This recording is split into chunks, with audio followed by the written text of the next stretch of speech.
No niin, Ville Long, SM-kisat ovella. Mikä on fiilis näin kisojen alla?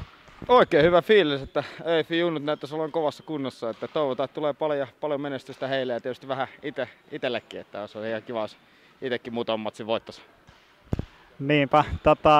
Viime vuonna haettiin 3 kultaa, mutta tänä vuonna on pelkkä single ohjelmassa. Mistäs moinen päätös tällä kertaa? No viime vuonna lähdettiin vähän ahnehtimaan ja vuosi tullut taas lisää. Eiköhän vanhus anna junioreille mahdollisuuden voittaa tuplat ja miksit, että koetaan itse jaksaa se 5 peliä pelaa siellä singlissä. Ja katsotaan sitten kun loppuu se singeli, että sitten taas takaisin tuplaa ja miksitiin pelaamaan. Okei, onks mailat löytynyt jo? On mulla tossa muutama, niin se on kahva kylläkin poikki, mutta ei se haittaa menoa, että lyödään vähän kevyempiä sitten tänä vuonna. Hyvä, kiitoksia ja tsemppiä. Kiitos.